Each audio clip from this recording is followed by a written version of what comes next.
여러분 안녕하십니까? 한국전쟁 69주년과 호국 보훈의 달을 맞아 전국 곳곳에서 기념행사가 열리고 있는데요. 전 세계에 단 하나뿐인 유엔군 참전 묘역이 있는 부산에서는 그 의미가 더욱 남다릅니다. 또 4년 전부터는 이곳에 사후 안장이 허용되면서 한국 땅에서 영면하려는 유엔군 용사들의 발길이 늘고 있습니다. 송광모 기자가 보도합니다. 1950년 6월 25일 새벽부터 3년 동안 이어진 6.25 한국전쟁. 숨지거나 다친 이들만 390만 명에 이르는 한국 현대사의 비극이었습니다. 특히 머나먼 이국 땅에서 자유민주주의 수호를 위해 참전한 21개 나라, 유엔군 사상자는 15만 7,800명. 전사자 3만 6,800명 중 2,290여 명은 유엔 기념공원에서 영면 중입니다. 당초 전사자들의 유해만 안장됐지만 4년 전부턴 사후 안장도 허용되면서 69년 전 기억을 찾아 한국 땅을 밟는 참전 용사들의 유해도 늘고 있습니다.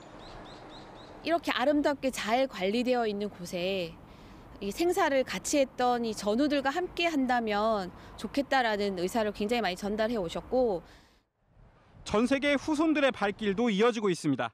올해는 캐나다에서 부산까지 찾아온 후손들이 민간 주도의 첫 추모식을 열고 자국 참전 용사들의 넋을 기렸습니다. Amazed by how many soldiers are buried at the cemetery, but also to see how well kept and respected they are from the Korean community and government. 사후 안장이 허용된 이후 유엔 기념공원에 잠든 유엔군 용사는 모두 9명. 앞으로 5명이 추가로 부산에서 영면하고 싶다는 의사를 밝히는 등 국내를 찾는 유엔군 참전 용사들의 넋은 더 늘어날 것으로 예상됩니다. MBC 뉴스 송광모입니다. 한국전쟁 69주년 기념 유엔 전몰용사 추모제가 오늘 남구 대연동 유엔 기념공원에서 열렸습니다. 이 자리에는 참전용사 유가족과 보훈단체 등 2천여 명이 참석해 대한민국의 자유민주주의를 지키기 위해 헌신한 참전용사들을 추도했습니다. 부산시청 대강당에서는 국가유공자와 유가족, 시민들이 참석한 가운데 6.25 전쟁 기념식이 열렸습니다. 제2윤창호법이 시행된 오늘 부산에서만 6명이 음주운전으로 적발됐습니다. 이른 아침 술이 덜 깬 숙취 운전자를 포함해서 딱 한 잔만 마셨다가 강화된 단속 기준에 걸린 운전자들의 면허가 잇따라 취소됐습니다. 현지호 기자입니다.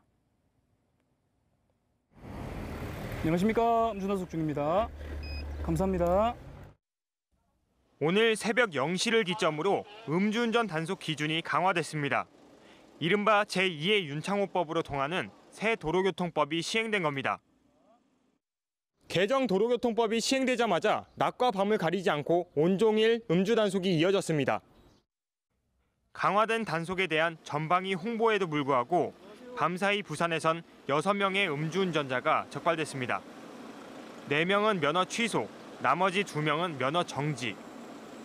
면허 취소자들에겐 강화된 기준이 즉시 적용됐습니다. 오늘 새벽 2시 10분쯤 차를 몰고 수영교를 지나던 20살 A씨의 혈중 알코올 농도는 0.097%. 예전이라면 0.1%를 넘지 않아 면허 정지였겠지만 면허 취소 기준을 0.08%로 낮춘 새 법의 적용을 받았습니다. 이에 앞서 새벽길 오토바이를 몰던 20대 남성도 혈중 알코올 농도 0.081%의 면허가 취소됐습니다. 휴가철 수시로 음주 단속을 실시하여 음주운전 근절을 할 수 있도록 철저히 단속을 실시하겠습니다. 술을 마시고 잠을 자다 나온 숙취 운전자도 단속에 적발됐습니다. 53살 B씨는 새벽 5시 20분쯤 주택가에서 오토바이를 몰다 면허가 취소됐습니다. B씨는 어젯밤 소주 한 병을 마신 뒤 잠들었다고 경찰에 진술했습니다. 처벌 상한도 징역 5년, 벌금 2천만 원으로 엄격해진 만큼 음주운전에 대한 경각심을 다시 한번 일깨울 때입니다. MBC 뉴스 현주호입니다. 바다에서 생계를 이어가는 어업인들의 근무 환경이 매우 열악한 것으로 조사됐습니다. 바다에서 사고를 당하거나 또 그로 인해 사망할 확률이 다른 산업군에 비해서 10배나 높았습니다. 박준호 기자입니다. 지난해 6월 영도 앞바다를 지나가던 어선에서 밧줄 작업을 하던 60대 선원이 얼굴과 오른팔에 다치는 사고가 발생했습니다. 또 지난해 8월엔 저인망 어선에 타고 있던 20대 외국인 선원이 갑자기 쓰러져 해경이 긴급 구조에 나서기도 했습니다. 열악한 근무 환경에 노출되다 보니 크고 작은 사고가 끊이지 않습니다. 배에서 미끄러져가지고 부상을 많이 입는 입장이고, 그리고 또 그 선박이 조업하면서 노을 파도에 인해가지고. 한국해양수산개발원의 실태 조사 결과 어빈의 제율은 5.5%, 농업이나 제조업, 건설업 등에 비해 최대 10배 이상 높았습니다. 어업재해 사망률도 4%를 넘나들고 있어 일반 재해 사망률 1.2%보다 훨씬 높습니다. 뇌졸중이라든지 갑자기 쓰러졌을 경우 이동하는 과정이 너무 시간이 많이 걸리기 때문에 육지에 와도 치료가 거의 힘든 상태가 거의 다 많습니다. 어빈의 부상을 막기 위해선 작업 환경 개선이 급선무지만 당장은 헬멧과 장갑, 추락 방지 벨트 등 개인 보호 장비 보급이 시급합니다.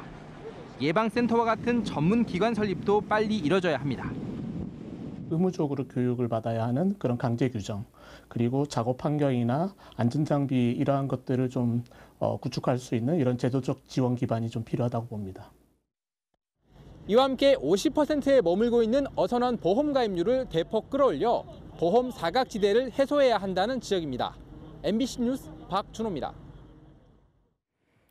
해녀 하면 제주도를 먼저 떠올리시죠. 근데 부산에도 이렇게 활동하는 해녀들이 생각보다 많습니다. 최근엔 고령화로 그 수가 점점 줄어들고 있는데요. 젊은 청년들이 이 해녀 문화를 보존하는 데 앞장서고 있습니다. 김윤아 기자입니다. 이른 아침 잠수복을 입은 해녀들이 물질을 하고 있습니다. 바닷속에서 노련한 손놀림으로 바위에 붙은 참고동을 떼어냅니다. 한나절 동안 건져 올린 해산물이 한가득. 갓 잡은 해산물을 바로 손질해 손님에게 팝니다. 여기저기 돌아다니면서 잡아야지. 여기 없으면 또 저쪽으로 가고. 잡으면서 이렇게 홍아리 보면 많이 잡아지면 기분이 좋지. 1890년대 제주에서 출향한 해녀들이 영도에 정착하면서 현재 부산 8개 지역에서 해녀들이 명맥을 유지하고 있습니다. 해녀들은 이렇게 해산물을 채취하고 직접 판매도 하면서 이곳에서 삶의 터전을 이루고 살고 있습니다. 이곳 해안가가 해녀들의 역사 그 자체인 셈입니다. 하지만 지난 2010년 1000명에 이르렀던 부산 해녀는 지난해 889명으로 100명 넘게 줄었고 최근엔 감소세가 뚜렷합니다. 나이별로는 70대 이상이 463명, 60대가 234명으로 60대 이상 고령자가 96%를 차지했고 30, 40대는 4명에 불과했습니다. 젊은 층의 유입이 없는 데다 건강 등의 문제로 자연 감소가 나타나고 있는 겁니다.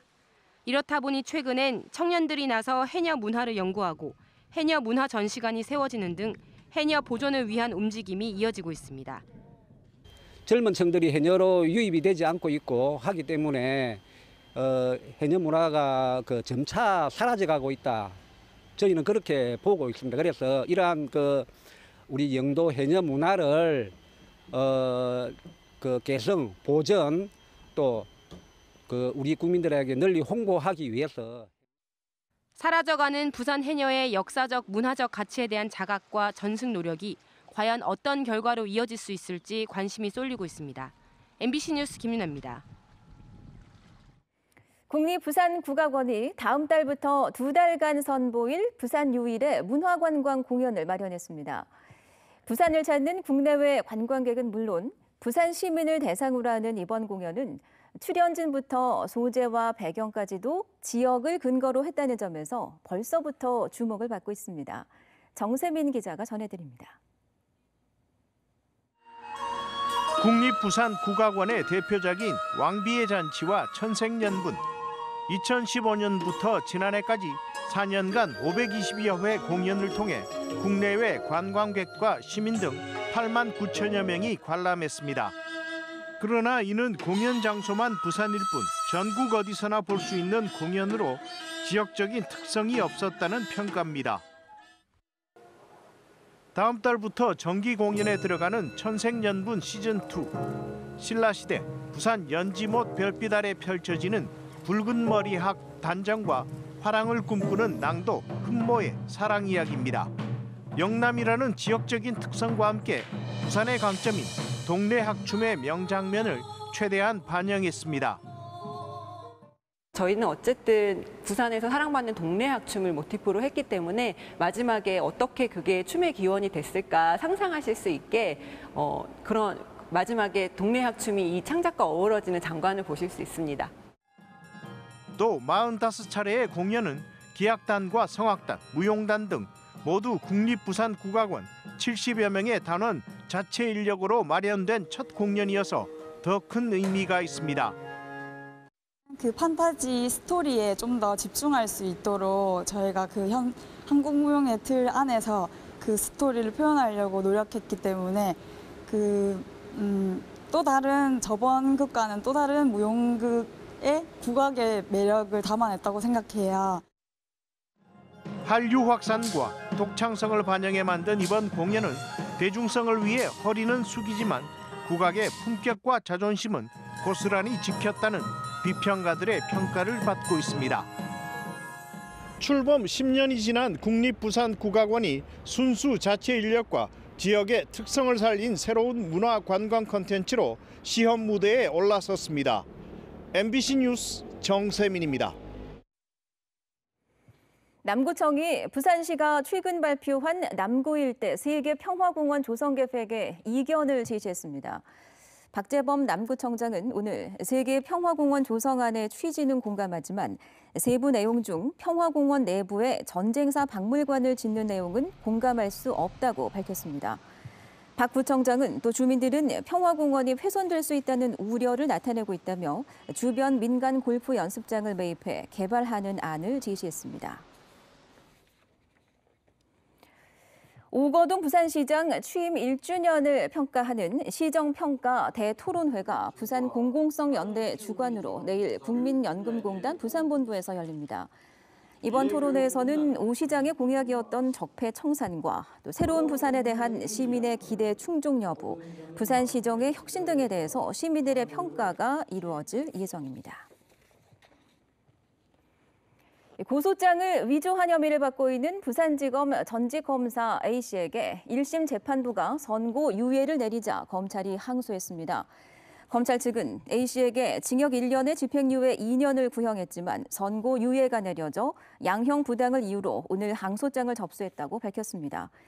A씨는 2015년 12월 부산지검에 근무하면서 고소장을 분실하자 고소인이 이전에 제출했던 다른 사건의 고소장을 복사한 뒤 상급자의 도장까지 몰래 찍어 위조한 혐의로 재판에 넘겨졌습니다.